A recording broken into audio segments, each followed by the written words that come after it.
সম্মানিত ভিউয়ার্স, কেমন আছেন সবাই? আশা করি আল্লাহর রহমতে ভালো আছেন, সুস্থ আছেন। আপনাদের সাথে আমি রয়েছি মোহাম্মদ রাশেদ মোশাররফ, শিক্ষক নিবন্ধনধারী, কারিগরি শিক্ষা ও trade instructor, Itna Nurpur DD মাদ্রাসা, ইটনা কিশোরগঞ্জ। সম্মানিত ভিউয়ার্স, আপনারা দেখছেন ভোকেশনাল টিভি। ভোকেশনাল টিভির পক্ষ থেকে সম্মানিত ভিউয়ার্স ভাই ও বোনদের জানাই আন্তরিক শুভেচ্ছা ও অভিনন্দন। সম্মানিত ভিউয়ার্স, আমার নিজ জেলা জামালপুর ও নিজ উপজেলা সরিষাবাড়ি উপজেলা। সম্মানিত ভিউয়ার্স, যারা 19তম শিক্ষক নিবন্ধনের প্রস্তুতি নিতে চান তারা আমাদের পেইড কোর্সে ভর্তি হতে পারেন। আমাদের পেইড কোর্সে প্রত্যেক মাসিক খরচ মাত্র 200 টাকা। আপনার একটি বিকাশ নম্বর রয়েছে, যাদের লাগবে তারা অবশ্যই কমেন্ট করবেন, আমরা তাদের বিকাশ নম্বরটি দিয়ে দিব। ধন্যবাদ সবাইকে। তো সম্মানিত ভিউয়ার্স, আজকের আলোচ্য বিষয় পঞ্চম গণবিজ্ঞপ্তি সম্পর্কে আপনাদের পাঠানো, পঞ্চম গণবিজ্ঞপ্তির প্রাথমিক সুপারিশ সম্পর্কে আপনাদের পাঠানো 20টি প্রশ্ন ও তার সাধারণ উত্তর। সম্মানিত ভিউয়ার্স, পঞ্চম গণবিজ্ঞপ্তির প্রাথমিক সুপারিশে বর্তমানে যে আইনি জটিলতা ছিল সহকারী মৌলবী, সেটি সমাধান রয়েছে। আপনারা সবাই হয়তো সহকারী মৌলবী মাদ্রাসায় যারা রয়েছেন তারা চূড়ান্ত সুপারিশ পেয়েছেন। যারা চূড়ান্ত সুপারিশ পেয়েছেন তাদের জন্য শুভকামনা রইল। তো সম্মানিত ভিউয়ার্স, প্রথম প্রশ্নটি হলো জেনারেল শাখায় এমপিও পেতে কতদিন সময় লাগে? সম্মানিত ভিউয়ার্স, মাওসিভুক্ত প্রতিষ্ঠানে প্রতি বেজুর মাসে 1 থেকে 10 তারিখের মধ্যে আপনার 1 থেকে 8 তারিখের মধ্যে আবেদন করতে হয়। 25 তারিখের মধ্যেই আপনার এমপিওর একটি ইন্ডেক্স নম্বর এসে যায়। তো সেই হিসেবে প্রত্যেক বেজুর মাসে আপনি এমপিওভুক্ত হতে পারবেন। এবং যদি আপনি ফেব্রুয়ারি মাসে যোগদান করেন তাহলে আপনি মার্চে এমপিওর আবেদন করবেন। ফেব্রুয়ারি টাকাটা বকেয়া হিসেবে আবার পুনরায় আবেদন করে আপনি নিতে পারবেন চা নাস্তার বিনিময়ে। মানে জেলা শিক্ষা অফিসে থেকে আপনি কিছু চা নাস্তা দিবেন, তার বিনিময়ে ওই যে 1 মাস ধরেন আপনার 13,000 টাকা, ওই 13,000 টাকা আপনি ওইখান থেকে তুলতে পারবেন। এটা হলো বকেয়া বেতনের জন্য আবেদন। তো বকেয়া আবেদনে কিছু চা নাস্তার খরচ জেলা শিক্ষা অফিস থেকে কিছুটা দিতে হয়। তো সম্মানিত ভিউয়ার্স, আরেকবার বলছেন যে 2 নম্বর প্রশ্ন, মাদ্রাসা এমপিও পেতে কত দিন সময় লাগে? মাদ্রাসা এমপিও পেতে কোনো সময় লাগে না। প্রত্যেক মাসের 1 থেকে 5 তারিখের মধ্যে আপনার যে কোনো সময়, অর্থাৎ 5 তারিখ সন্ধ্যা 5টার আগে যে কোনো সময় যদি আপনি আবেদন পাঠান, 25 তারিখের মধ্যে আপনি ইন্ডেক্স পেয়ে যাবেন এবং পরের মাস থেকে বেতন পাবেন। অর্থাৎ মাদ্রাসাতে 12 মাসেই আপনি ইন্ডেক্স প্রাপ্ত হতে পারবেন, কিন্তু সেখানে স্কুলে মাত্র 6 মাসে ইন্ডেক্স প্রাপ্ত হতে পারবেন।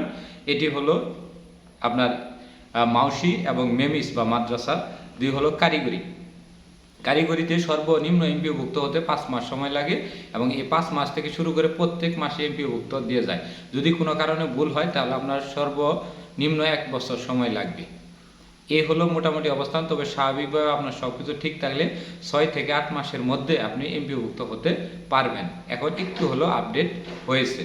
তো সম্মানিত ভিউয়ার্স, প্রশ্ন নম্বর 4 হলো সহকারী মুরব্বি সুপারিশ সম্পর্কে বলুন। সহকারী মুরব্বি যেহেতু লাস্টে সুপারিশ করা রয়েছে, তাদেরকেও সেই একই সময়ে আপনার চিঠি পাঠাতে হবে। অর্থাৎ স্বহস্তে গিয়ে এনটিআরসির অফিসে গিয়ে আপনাকে চিঠি দিতে হবে। একই নিয়ম তাদের জন্য প্রযোজ্য। সার্টিফিকেটে স্কুল মাদ্রাসা লেখা নাই, সুপারিশ মাদ্রাসায় করণীয় কি? মানে ওনার শুধুমাত্র স্কুল লেখা ছিল সার্টিফিকেটে একজনের, কিন্তু উনি মাদ্রাসায় সুপারিশ পাইছেন, সার্টিফিকেটে মাদ্রাসা লেখা নেই। আমরা বলবো আমাদের যে এমপিও নীতিমালা রয়েছে সেই নীতিমালা অনুযায়ী আপনি সঠিকভাবে এমপিওভুক্ত হতে পারবেন না। যদি ঘুষ দিয়ে এমপিওভুক্ত হন সে বিষয়টি ভিন্ন, কিন্তু নীতিমালার আলোকে আপনার এমপিওভুক্তি হওয়ার কোনো সুযোগ নেই। তবে আপনার চূড়ান্ত সুপারিশে কোনো বাধা থাকবে না। বিষয়টি আশা করি আপনি বুঝতে পেরেছেন। 6 নম্বর প্রশ্নটি করেছেন যে টেকনিক্যালের সুপারিশ পেয়ে জেনারেল সনদ কি ভেরিফাই করতে হবে? মানে একজন বলছেন যে আমি সহকারী শিক্ষক সামাজিক বিজ্ঞানে এসএসসি ভোকেশনালে নিয়োগপ্রাপ্ত হয়েছি, কিন্তু আমার সারা জীবনে সকল লেখাপড়া জেনারেল বোর্ডে। এখন সেই ক্ষেত্রে আমার কি কারিগরি সনদ সকল সনদ কি ভেরিফাই করতে হবে? যে আপনাকে সকল সনদ, আপনার ধরেন আপনি যশোর বোর্ডে থেকে এসএসসি পাস করেন, তাহলে যশোর বোর্ড থেকে আপনার সনদ সত্যায়িত করে আনবেন। ইন্টারমিডিয়েট ধরেন ঢাকা বোর্ড থেকে করেছেন, তাহলে ঢাকা বোর্ড থেকে করে আনবেন। বিএসসি হয়তো পূর্ণাঙ্গ বিশ্ববিদ্যালয় থেকে করছেন, তাহলে পূর্ণাঙ্গ বিশ্ববিদ্যালয় থেকে করে আনবেন। আর যদি জাতীয়তে পড়ে থাকেন তাহলে গাজীপুর জাতীয় বিশ্ববিদ্যালয় থেকে করতে হবে। এমনকি আপনার যে শিক্ষক নিবন্ধন সনদটি রয়েছে, প্রতিষ্ঠানে যখনই যোগদান করবেন, যোগদান করার পরের দিন বা তার পরের দিনের মধ্যে ওই আপনার সনদটি, মানে আপনি যে প্রতিষ্ঠানে যোগদান করেন ওই প্রতিষ্ঠানে যদি আরও 2 জন, মানে ভোকেশনাল শাখায় আরও 2, 3, 5 জন যাই যোগদান করুক, ওই 5 জনকে একসাথে এনটিআরসি সনদ অনলাইনে ভেরিফাই করতে হবে। 7 দিন বা 15 দিনের মধ্যে অনলাইন ভেরিফাই রেজাল্ট আপনার ওখানে আসবে। ওই কপি আপনার ওই কি বলে কারিগরি শিক্ষা বোর্ডে যখন অনলাইন অ্যানালগ আবেদন করবেন আঞ্চলিক কার্যালয়ের মধ্য দিয়ে, তখন সেই সময় আপনার জমা দিতে হবে। তারপরে নামের এক লেটারে, মানে উনি এক ভাই প্রশ্ন করেছেন যে নামের এক লেটার কোনো কারণে হয়ে গেছে, মানে হেরফের হয়ে গেছে। যেমন একটা নামের মানে যেখানে থাকবে এ, সেখানে হয়তো বি আইসে পড়ছে, বা যেখানে ভি থাকার কথা সেখানে সি আসছে। এ ধরনের নামের ক্ষেত্রে কোনো এমপিওভুক্তিতে কোনো সমস্যা হবে কি? জি না, এই ক্ষেত্রে কোনো সমস্যা হবে না। অনার্সে আবেদন করেছিলাম, এক ভাই বলছেন যে আমি প্রাথমিক গণবিজ্ঞপ্তি, পঞ্চম গণবিজ্ঞপ্তি প্রাথমিক সুপারিশ পেয়েছি, তখন আমি অনার্স দিয়ে আবেদন করেছি। এখন আমার কি মাস্টার্সও কমপ্লিট হয়ে গেছে, তো আমি কি মাস্টার্স সনদও এই আপনার এনটিআরসিতে যে জমা দিতে বলছে, যে সনদগুলো জমা দিতে বলছে সত্যায়িত সহ, এই সনদগুলোর সাথে কি মাস্টার্সের সনদ দিতে হবে? জি না। একটা বিষয় আপনাদের বলে দিই, আপনারা যারা ডিপ্লোমা করে দিয়েছেন কিন্তু পরবর্তী বিএসসি করছেন, বিএসসি সনদ এখানে দেওয়ার দরকার নেই। আপনার যে অনলাইন আবেদনে যে পর্যন্ত সনদ দাখিল করেছেন ঠিক ওই সনদটি ওখানে দিতে হবে, আর বাহিরে কোনো সনদ দয়া করে দিবেন না। স্কুল কলেজ দুটাতে সুপারিশ পেলে কোনো সমস্যা হবে কি? জি ভাই, অনেকে বলেছিলেন যে স্কুল কলেজ যে কোনো একটিতে সরকার সুপারিশ দিবে, কিন্তু সফটওয়্যার জটিলতার কারণে দুটি স্থানে অনেকের সুপারিশ দিয়ে দিছে। তো সেই ক্ষেত্রে আপনারা দুটি স্তরেরই পাঠিয়ে দিবেন। আপনার যে কাগজগুলো চাইছে ওই কাগজগুলো স্বহস্তে গিয়ে এনটিআরসির অফিস, অনেকে বলেন যে এনটিআরসির অফিস কোথায়? এনটিআরসির অফিস হলো রমনা, ঢাকা। সহজ করে আমি বলে দিই, প্রবাসী কল্যাণ ও বৈদেশিক প্রবাসী কল্যাণের একটি বড় অফিস রয়েছে রমনাতে, সেখানকার সবাই চিনে। ওইখানে গেলেই আপনার ওর সাথে এনটিআরসির বেসরকারি শিক্ষক নিবন্ধন ও প্রত্যয়ন কর্তৃপক্ষের অফিস রয়েছে রমনা, ঢাকা। তো সেই ক্ষেত্রে আপনি মাস্টার্সের সনদ দিবেন, আপনার যে বন্ধ যেটি সনদ রয়েছে ওটি দিবেন। তারপরে স্কুল কলেজে দুটি সমস্যা, যে কোনো এটাও কোনো সমস্যা থাকলো না। তারপরে জেনারেলে ইংরেজি, কারিগরিতে ইংরেজি চয়েস, অর্থাৎ একটি প্রতিষ্ঠানে জেনারেলেও ইংলিশ পদ খালি রয়েছে, আবার কারিগরিতেও, সংযুক্ত কারিগরিতেও তার ইংলিশ পদ খালি রয়েছে। তিনি দুটিতে আবেদন করছেন, কিন্তু তার সনদটি হলো কারিগরি। তো এখন উনি বুঝতে পারতেছেন না, একজন ম্যাম হয়তো এখানে করছেন, আবেদন করছেন, বহু শিক্ষিকা, তো উনি বুঝতে পারতেছেন না যে উনি কি জেনারেলটাতে সিলেক্টেড হয়েছে না কারিগরিতে। ওনাকে আমি হয়তো একটু নক দিয়েছিলাম, উনি হয়তো আমার সার্টিফিকেটটি দেখার নাই। তো আমি বলবো, আপনার যদি সনদে জেনারেল লেখা থাকে আপনি অবশ্যই জেনারেলে নিয়োগপ্রাপ্ত হবেন, আর যদি কারিগরি লেখা থাকে তাহলে কারিগরিতে। যখন আপনি প্রিলিমিনারি রেজাল্ট পাইছেন সেখানে সুন্দর লেখা আছে, আপনি হয়তো লক্ষ্য করেননি, সেখান থেকে দেখে নেবেন। যদি পরবর্তী সমাধান হয় আমাদের হোয়াটসঅ্যাপে নক দিবেন। প্রশ্ন নাম্বার হলো 10। তারপরে বলছে পুলিশ ভেরিফিকেশনের আগে জয়েন নাকি পরে জয়েন। এখন আবার আমি আপনাদের বলি, ভিরুল ফর্মে যখন আপনার ইউজার আইডি এবং পাসওয়ার্ড আসবে তখন আপনাকে একটি নির্দিষ্ট 15 দিনের সময় দেবে, সেখানে আপনি পূরণ করবেন। পূরণ করার পরে হয়তো এই পূরণের আগে আপনাকে কেউ সুপারিশ করবেন, পূরণের করার পরে যে কোনো সময় আপনাকে সুপারিশ করতে পারে। তো সেই হিসাবে আমি বলবো যে 45 মানে 45 দিন আগে কোনোভাবেই সুপারিশ করা এনটিআরসির পক্ষে সম্ভব না। তো এই হলো অবস্থা যে আপনার পুলিশ ভেরিফিকেশন চলমান রেখেও আপনাকে সুপারিশ করে, যেমন আমাদের করেছে চৌদ্দ গণবিজ্ঞপ্তিতে, আপনারাও করবে। 12 নম্বরে বলা হয়েছে প্রাথমিক সুপারিশে পরে যোগাযোগ করব কি প্রতিষ্ঠানে। অনেক ভাই হয়তো আবেগে বশীভূত হয়ে জীবনে প্রথম সরকারি চাকরি বা এরকম একটি মনোভাব নিয়ে রয়েছেন, তো তাদেরকে আমরা বলবো যে প্রাথমিক সুপারিশ পেয়ে কোনো মতেই প্রতিষ্ঠান প্রধানদের সাথে যোগাযোগ করার কোনো দরকার নেই। কারণ আমি প্রাথমিক সুপারিশ পেলেও যদি আপনার কাগজপাতি ভুল তথ্য থাকে তাহলে আপনাকে চূড়ান্ত সুপারিশে বাদ দিয়ে দিতে পারে। অথবা আপনি যদি জাগি বা দণ্ডপ্রাপ্ত কোনো আসামিও হয়ে থাকেন তাহলেও সেক্ষেত্রে আপনি পুলিশ ভেরিফিকেশন বাদ করেন। সচরাচর যদি কোনো ধরনের, ধরেন আপনি স্বাভাবিক কোনো বিরোধী রাজনৈতিক পক্ষে রয়েছেন, এজন্য আপনার পুলিশ ভেরিফিকেশনে বাদ দিবে না। কিন্তু কোনো মামলার আসামি কিংবা রাষ্ট্রদ্রোহ কোনো মামলা খেয়েছেন বা মামলা চলমান রয়েছে, সেক্ষেত্রে পুলিশ ভেরিফিকেশনে কিছুটা হইতে পারে। আর এখন পুলিশ ভেরিফিকেশন অনলাইন হওয়ার কারণে আপনার তথ্য পাওয়া মাত্র আপনার থানায় বা আপনার জেলায় বা আপনার নামে বা আপনার পরিবারের নামে কোনো ধরনের মামলা আছে কিনা সহসায় বোঝা যায়। সো এখানে তথ্য লুকানোর কোনো ধরনের সুযোগ নেই। এই স্বরাষ্ট্র মন্ত্রণালয়ের সুরক্ষা সেবা বিভাগের যে জেলা ভিত্তিক পুলিশ ভেরিফিকেশন হয়, সেই পুলিশ ভেরিফিকেশনে বা জেলা পুলিশ সুপারের কার্যালয়ে যে ভেরিফিকেশনটি হয়ে থাকে। নিবন্ধন সনদের ফটোকপি কি সত্যায়িত করতে হবে?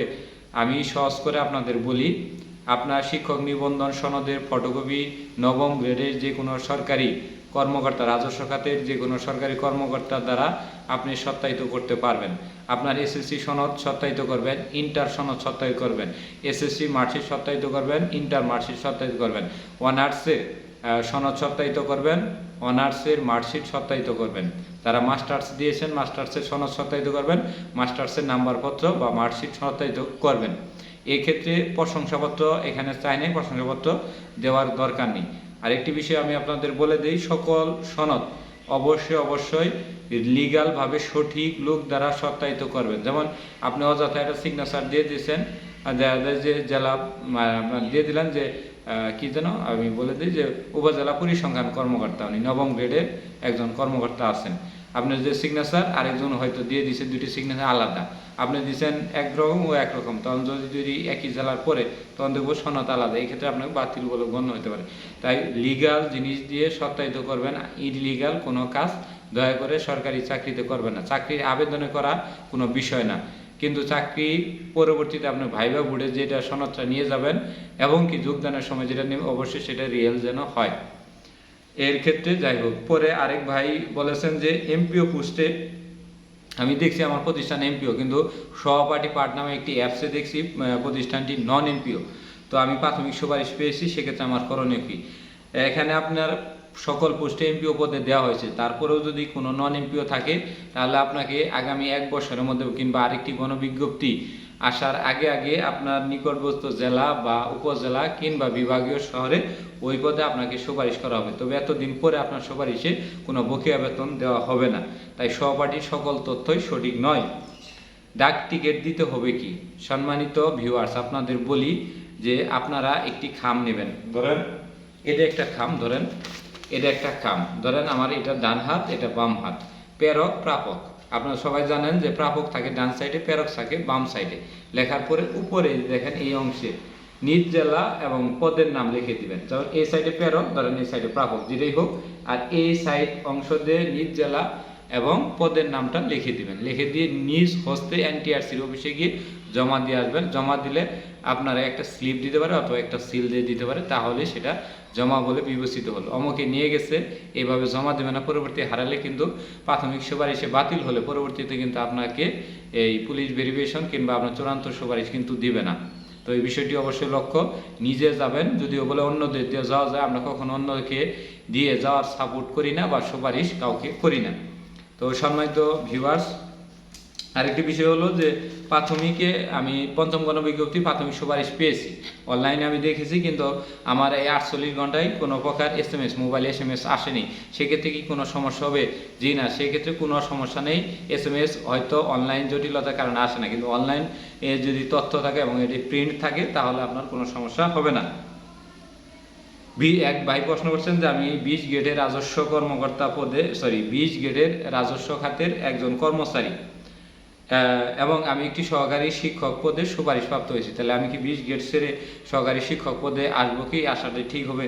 আমি আপনাদের বলবো ভাই, 20 গ্রেডের সকল চাকরি খারাপ না, 20 গ্রেডে অনেক ভালো চাকরি রয়েছে। এখন আপনি কি ধরনের 20 গ্রেডের জবে রয়েছেন বা বিষয়ে কেমন ধরনের রয়েছেন সেটা আমাদের আগে জানতে হবে। আরেকটা বিষয় বলি, যদি আপনি সহকারী শিক্ষক বাংলা গণিত, অ্যাকাউন্টিং বা যেগুলো প্রাইভেট পড়ানো যায় এবং আপনার যদি নিজ জেলা এবং উপজেলার মধ্যে হয় তাহলে 20 গ্রেডের চাকরি ছেড়ে সহকারী শিক্ষক পদে আসতে পারেন। আবার এখানে একটি বিষয় বলা রয়েছে, 20 গ্রেড থেকে যদি আপনার প্রমোশন থাকে তাহলে আপনি সহকারী শিক্ষক পদে আইসেন না, আর যদি প্রমোশন না থাকে, ব্লক পোস্ট থাকে, তাহলে অবশ্যই সহকারী শিক্ষক পদে আসেন।